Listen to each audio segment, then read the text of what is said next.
Say yes, yes, yes. Selamat berjumpa kembali pada ibadah online SD Bina Kasih Makassar. Kita patut bersyukur kepada Tuhan karena telah diberi kesehatan dan kekuatan. Teman-teman, kita akan memulai ibadah kita pada hari ini dengan berdoa yang dipimpin oleh Arthur. Mari kita berdoa. Tuhan Yesus, sekarang kami mau memulai ibadah kami. Pimpin kami dari awal, pertengahan, hingga pada akhirnya. Dalam nama Tuhan Yesus kami berdoa dan mengucap syukur. Haleluya. Amin. Dan selanjutnya kita akan memuji nama Tuhan dengan pujian. Hari ini kurasa bahagia yang dipimpin oleh Natania.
Teman-teman, sebelum kita mendengarkan firman Tuhan, bersama-sama kita memuji nama Tuhan yang dengan pujian Ku kasihi kau dengan kasih Tuhan yang dipimpin oleh gue.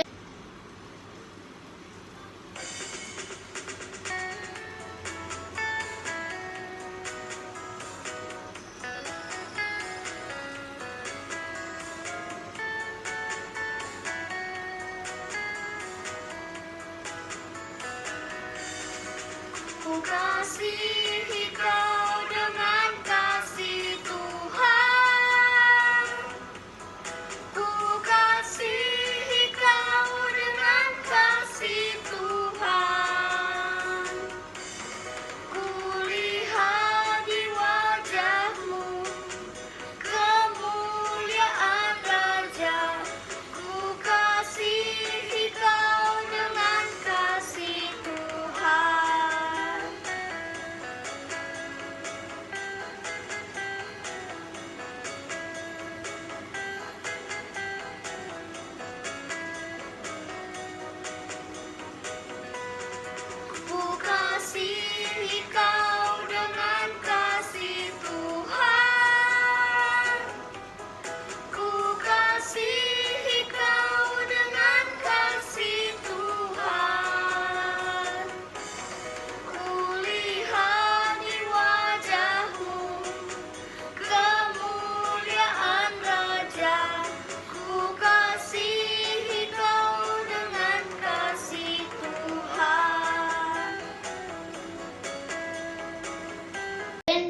selanjutnya kita akan berdoa yang dipimpin oleh Gracia. Shalom, selamat pagi semua. Sebelum kita mendengarkan firman Tuhan, mari kita berdoa. Tuhan Yesus, terima kasih buat penyertaan-Mu sepanjang hari ini. Tadi kami sudah memuji dan memuliakan nama-Mu. Sekarang kami akan mendengar firman-Mu. Tuhan, berkati kami, berkati juga hamba-Mu yang akan membawakan firman-Mu.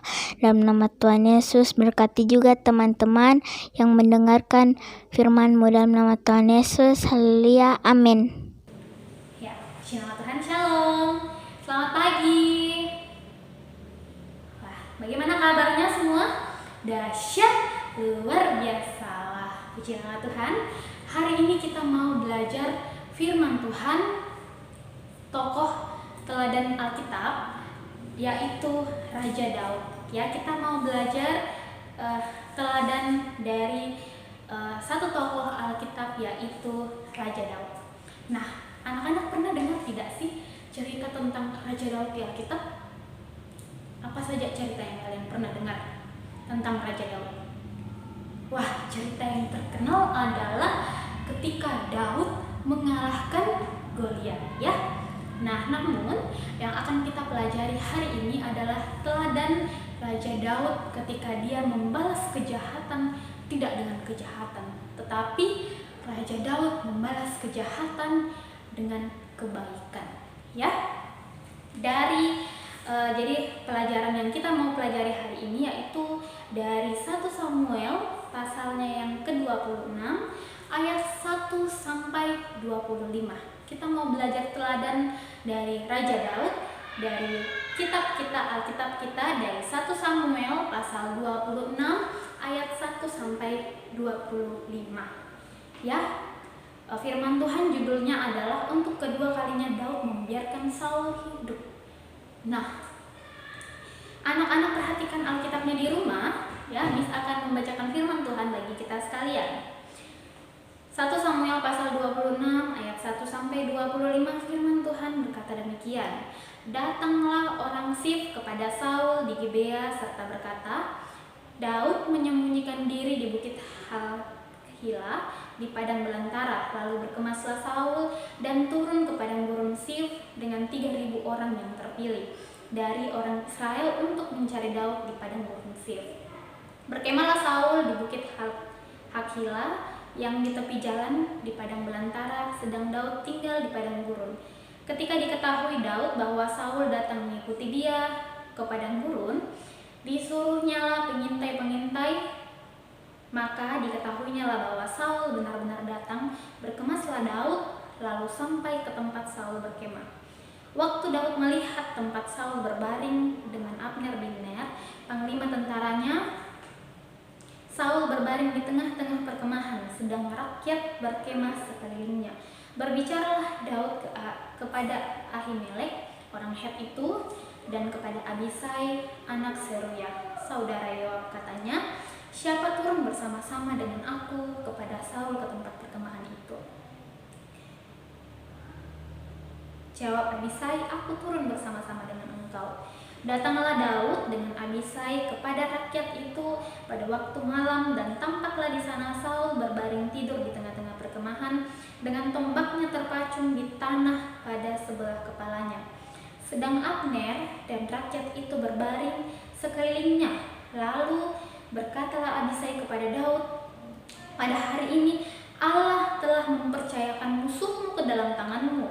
Oleh sebab itu izinkanlah kiranya aku menancapkan ke tanah dengan tombak ini dengan satu tikaman saja, tidak usah dia kutancapkan 2 kali. Tetapi kata Daud kepada Abisai, jangan musnahkan dia, sebab siapakah yang dapat menjamah orang yang diurapi Tuhan dan bebas dari hukuman? Lagi kata Daud, demi Tuhan yang hidup, niscaya Tuhan akan membunuh dia, entah karena sampai ajalnya dan ia mati, entah karena ia pergi berperang dan hilang lenyap di sana. Kiranya Tuhan menjauhkan daripadaku untuk menjamah orang yang diurapi Tuhan. Ambillah sekarang tombak yang ada di sebelah kepalanya dan kendi itu, dan marilah kita pergi. Kemudian Daud mengambil tombak dan kendi itu dari sebelah kepala Daud, lalu mereka pergi. Tidak ada yang melihatnya, tidak ada yang mengetahuinya, tidak ada yang terbangun, sebab sekalinya tidur, karena Tuhan membuat mereka tidur nyenyak. Ya. Kemudian ayatnya yang ke-13, setelah Daud sampai ke seberang, berdirilah ia jauh-jauh ke puncak gunung, sehingga ada jarak yang besar antara mereka. Dan berserulah Daud kepada tentara itu dan kepada Abner bin Ner, katanya, tidakkah engkau?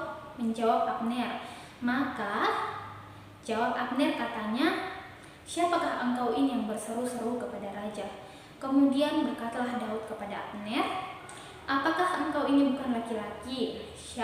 Siapakah yang seperti engkau di antara orang Israel? Mengapa engkau tidak mengawal tuanmu? Sebab ada seorang dari rakyat yang datang untuk memusnahkan rajamu. Tuanmu itu tidaklah baik. Hal yang kau perbuat itu, demi Tuhan yang hidup, kamu harus mati karena kamu tidak mengawal tuanmu, orang yang diurapi Tuhan itu. Sekarang lihatlah di mana tombak raja dan kendi yang ada di sebelah kepalanya. Jadi Abner ini adalah pengawal Raja Saul. Ya, Saul mengenal suara Daud, lalu ia berkata, suaramukah itu anak Daud? Lalu jawab Daud, suaraku tuanku raja. Tuanku mengejar lalu berkatalah ia, ayat 18, mengapa pula tuanku mengejar hambanya ini? Apa yang telah kuperbuat? Apakah kejahatan yang melekat pada tanganku? Oleh sebab itu, kiranya tuanku raja mendengarkan perkataan hambanya ini. Jika Tuhan yang membujuk engkau melawan aku, maka biarlah ia mencium bau korban persembahan. Tapi jika itu anak manusia, terkutuklah mereka di hadapan Tuhan, karena mereka sekarang mengusir aku, sehingga aku tidak mendapat bagian daripada milik Tuhan, dengan berkata, pergilah, beribadahlah kepada Allah lain. Sebab itu, janganlah kiranya darahku tertumpah ke tanah jauh dari hadapan Tuhan, sebab Raja Israel keluar untuk mencabut nyawaku seperti orang memburu seekor ayam hutan di gunung-gunung. Lalu berkatalah Saul, aku telah berbuat dosa, pulanglah anakku Daud. Jadi di sini ada pengampunan dari Saul, mulai dari ayatnya yang 20, ayat 21. Dari cerita yang kita baca, Saul ingin membunuh Daud. Nah, di ayatnya yang ke-21, lalu berkatalah Saul, aku telah berbuat dosa, pulanglah anakku Daud, sebab aku tidak akan berbuat jahat lagi kepadamu. Karena nyawaku pada hari ini berharga di matamu, sesungguhnya perbuatanku itu bodoh, dan aku sesat sama sekali. Tetapi Daud menjawab, inilah tombak itu, ya tuanku raja, baiklah salah seorang dari orang-orangmu menyeberang untuk mengambilnya. Tuhan akan membalas kebenaran dengan kesetiaan setiap orang. Sebab Tuhan menyerahkan engkau pada hari ini ke dalam tanganku, tetapi aku tidak mau menjamah orang yang diurapi Tuhan. Dan sesungguhnya seperti nyawamu pada hari ini berharga di mataku, demikianlah hendaknya nyawaku berharga di mata Tuhan. Dan hendaknya ia melepaskan aku dari segala kesusahan. Lalu berkatalah Saul kepada Daud, diberkatilah kiranya engkau anak Daud, apa jua pun yang kau perbuat pastilah engkau sanggup melakukannya. Lalu pergilah Daud meneruskan perjalanannya, dan pulanglah Saul ke tempatnya. Amin atas firman Tuhan yang Miss bacakan pada pagi hari ini.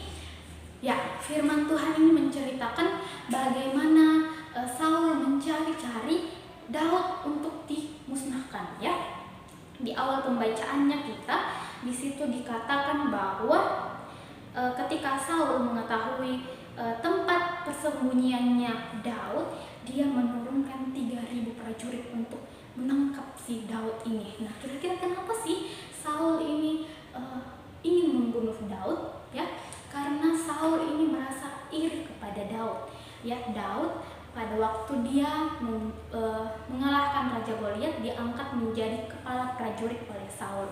Namun semenjak Daud menjadi kepala prajurit, dia banyak mengalahkan musuh. Bahkan dikatakan dalam firman Tuhan di situ dikatakan bahwa Daud sanggup mengalahkan berlaksa-laksa musuh, sedangkan Saul hanya mengalahkan beribu-ribu musuh. Nah, kemudian karena prestasinya Daud ini, dia sampai dipuji-puji oleh semua rakyat, mengakibatkan Raja Saul cemburu kepada kepala prajuritnya ini. Jadi dia ingin, karena rasa irinya itu, dia ingin membunuh Daud. Nah, kemudian dalam firman Tuhan 1 Samuel pasal 26 yang tadi Miss bacakan di sini, ketika Saul mengetahui tempat persembunyiannya Daud, dia menurunkan pasukannya untuk memburu Daud. Dan pada waktu itu Daud mengetahui bahwa ternyata dia sedang diintai oleh Raja Saul. Kemudian dia mengetahui di mana perkemahannya Raja Saul. Nah, setelah itu Tuhan membuat Raja Saul dan prajuritnya ini tertidur nyenyak, sehingga Daud memperoleh kesempatan untuk masuk di perkemahannya Saul, untuk menjumpai Saul. Nah, kalau misalnya kita baca dengan teliti firman Tuhan, situ anak-anak bisa melihat bahwa ternyata ada kesempatan, ya, karena bayangkan ya kalau orang tidur nyenyak, ya, kalau kita tidur nyenyak, dirasa tidak kalau ada orang yang masuk di kamarnya kita. Nah, kadang ya kalau kita tidur nyenyak itu sudah kita tidak rasa orang masuk dalam kamarnya kita. Bahkan mungkin kalau kita mau dibunuh misalnya, ya, seperti cerita Raja Daud di sini dan Saul, ya, Daud bisa saja membunuh Saul karena pada saat itu Saul sedang beristirahat, tidak bisa melawan, bisa saja ditancapkan tombak seperti kata firman Tuhan. Di situ ada permintaan dari Abisai, ya, mengatakan, bolehkah saya tancapkan satu tombak saja kepada Saul biar dia mati. Tapi apa kata Daud? Daud tidak mau melakukan itu, ya, sekalipun ada kesempatan untuk membunuh Saul di depan matanya dan Saul saat itu tidak berdaya. Tetapi apa yang dilakukan Daud? Dia hanya mengambil tombak yang direncanakan untuk membunuh Saul, ya, dan juga kendi daripada Saul, kemudian pergi meninggalkan Saul. Dia tidak berbuat jahat kepada Saul, dia meninggalkan Saul, mengambil tombak dan kendinya. Nah, apa yang bisa kita pelajari dari sikap Raja Daud ini terhadap Saul? Ya, meskipun Raja Daud dijahati orang, bahkan orang ini berniat untuk membunuh dia, dia tidak mau membalas kejahatan itu dengan kejahatan. Dia hanya mau berbuat supaya mengambil alat yang mau dipakai oleh Saul untuk berbuat jahat kepadanya. Itu yang dia ambil, dia singkirkan dari Saul. Kemudian ketika Daud sedang berbicara dengan Abner, ya, di situ ada prajuritnya Saul, Daud mengatakan, Abner, kamu itu prajuritnya Saul, kenapa bisa kamu tidak tahu kalau ada seseorang yang masuk dan menemui Raja Saul pada saat dia tidur? Mungkin Daud di situ sedang bertanya, apa tugasnya kamu? Kenapa tidak mengawal dengan baik? Nah, dalam percakapannya Daud dengan Abner, di situ Saul mendengar, sepertinya ada suara, dan dia mengenal bahwa suaranya itu adalah suara Daud.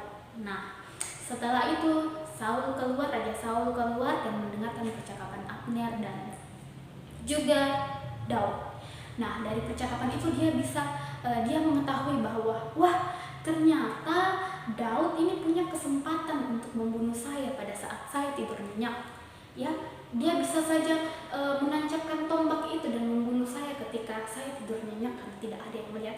Tapi Daud tidak melakukan itu, kata Raja Saul. Nah, hatinya Raja Saul ini tergerak bahwa ternyata Daud tetap mengasihi dia meskipun Saul ingin berbuat jahat, tetapi Daud menunjukkan teladan kepada kita bahwa dia tidak mau membalas kejahatan itu. Akhirnya karena Saul tersentuh dengan apa yang dilakukan Daud, dia dalam firman Tuhan dikatakan bahwa Raja Saul mengatakan Raja Daud ini menganggap berharga dirinya Raja Saul, maka dia pun juga mau mengampuni Raja Saul. Raja Daud, ya.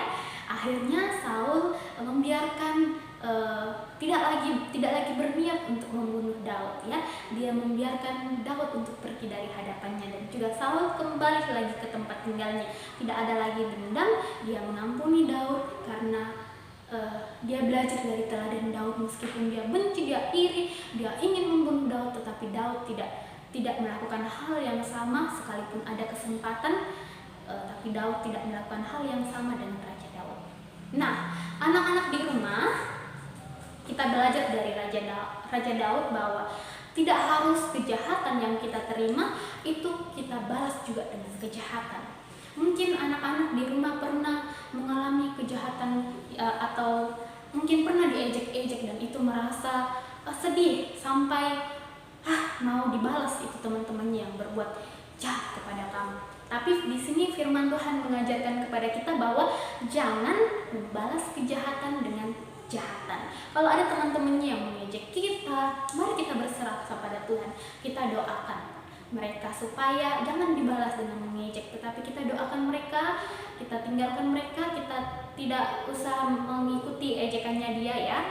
Bukan tidak berteman, tetapi kita tidak usah ada di situ pada saat diejek. Kita silahkan pindah ke tempat lain supaya kita tidak membalas ejekannya itu. Sekalipun mungkin anak-anak ketika kita diejek atau orang-orang berbuat jahat kepada kita dan kita tidak membalas, itu berat untuk kita lakukan, tapi kita minta pertolongan kepada Tuhan, maka Tuhan akan memampukan kita untuk tidak melakukan hal yang serupa dengan orang-orang lakukan kejahatan-kejahatan yang dilakukan kepada kita. Mari kita berdoa supaya Tuhan memberikan kita kesabaran, kelemah lembutan, sehingga kita tidak melakukan yang jahat, membalas kejahatan yang dilakukan kepada kita dengan kejahatan, tetapi kita membalas dia dengan kebaikan. Oke? Wah, indah sekali teladan Raja Daud yang diceritakan pada kita pada pagi hari ini. Biarlah kita dimampukan untuk mengikuti teladan Daud dalam kehidupan kita sehari-hari. Kita sudah mendengarkan firman Tuhan bersama-sama. Kiranya Tuhan menolong kita agar kita dapat melakukan firman-Nya. Kita akan kembali memuji nama Tuhan dengan pujian Kasih Yesus Manis dan Indah yang dipimpin oleh Alika.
Sekali juga menutup renungan kita pada pagi hari ini. Kita berdoa. Selamat pagi Tuhan Yesus. Pujian dan syukur kami naikkan kepadamu bahwa kami boleh mendengarkan firman Tuhan. Biarlah firman Tuhan kami boleh lakukan dalam kehidupan kami setiap hari. Kami boleh menjadi teladan dalam kehidupan kami. Kami boleh meneladani Raja Daud ya Tuhan, untuk tidak membalas kejahatan dengan kejahatan, tetapi ketika kami dijahati, kami boleh mendoakan mereka, dan tidak membalas mereka dengan kejahatan. Kami mendoakan mereka agar mereka boleh mengintrospeksi dirinya dan boleh berhenti melakukan kejahatan kepada kami dan boleh melakukan kebaikan dalam kehidupannya juga setiap hari. Mampukan kami ya Tuhan untuk tidak melakukan hal yang serupa dengan orang-orang yang berbuat jahat kepada kami. Tuhan Yesus, di tengah-tengah ibadah kami pada pagi hari ini, kami bersyukur untuk kesehatan, kekuatan yang Tuhan masih berikan bagi kami. Kami bersyukur buat orang tua, buat guru-guru yang masih tetap mengajar dan bisa mengajar kami dari rumah masing-masing. Kami bersyukur untuk setiap berkat Tuhan yang seminggu lamanya kami rasakan dalam kehidupan kami. Pada pagi hari ini ya Tuhan Yesus, kami datang membawa ke dalam tangan-Mu kegiatan kami setiap harinya teristimewa ya Tuhan dalam pembelajaran daring yang masih kami lakukan ya Tuhan. Kiranya Tuhan Kau memberkati setiap media yang digunakan untuk kami belajar. Tuhan Kau berkati, tidak menghalangi kami untuk terus belajar, dan kiranya Engkau memberkati kami, berikan kami kekuatan, kemampuan, semangat untuk belajar meskipun dari rumah masing-masing. Kami berdoa Tuhan Yesus untuk orang tua kami yang mencarikan kami, yang keluar rumah setiap hari mencarikan kami nafkah. Kiranya Tuhan berikan mereka kesehatan, kekuatan, kesabaran, kemampuan, dan juga kami berikan kami menjadi anak-anak yang dengar-dengaran, yang menjadi teladan di rumah kami masing-masing. Terpuji nama-Mu ya Tuhan. Kami mau lanjut ibadah kami pada pagi hari ini. Haleluya, amin.